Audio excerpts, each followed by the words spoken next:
China's Health Commission is warning the ability of the deadly coronavirus to spread is getting stronger. It comes as the number of people infected by the new virus has jumped to nearly 2,000. That's a 50% increase on the previous statistic. 56 people have died so far. Authorities are also warning about the risks of the virus mutating. And based on the knowledge we now have, this is an emerging and new disease. The knowledge we have is quite limited. We are not very clear about the source of the disease, and the infections are not entirely under our control. So based on the changes and the involvement of the infections, we would enhance our preparedness to respond to the possible changes of the infections. Well, this latest development follows President Xi Jinping's warning that the country faces a grave situation. Authorities are now warning that the virus is contagious during its incubation period. That is different from the SARS virus, and that virus, SARS, killed more than 800 people globally in 2003. The incubation period of the new coronavirus is anything from 1 to 14 days.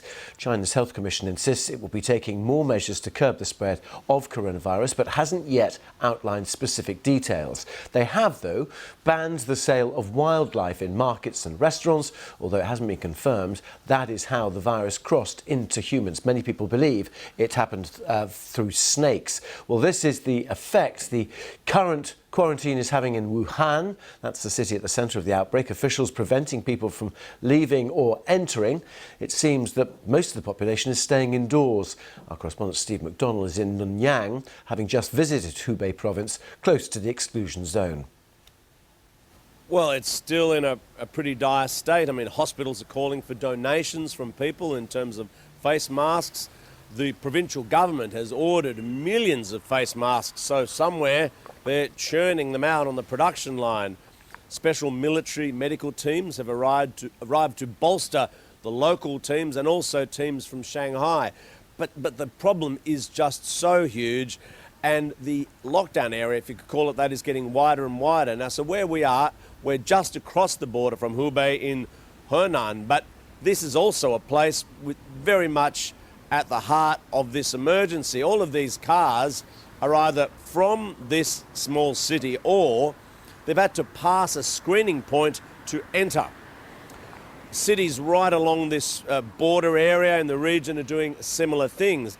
In some smaller villages and towns, they've just taken it upon themselves to say anybody who's an outsider who doesn't live there can't come in.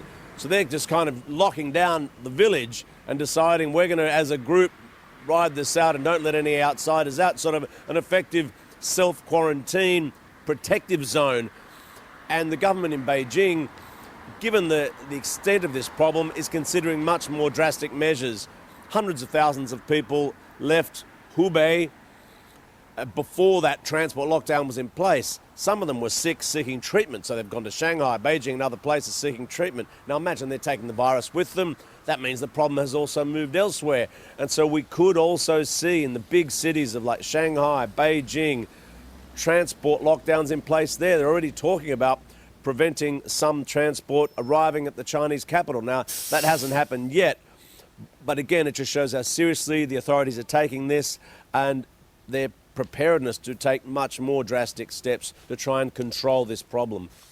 Steve McDonald reporting there.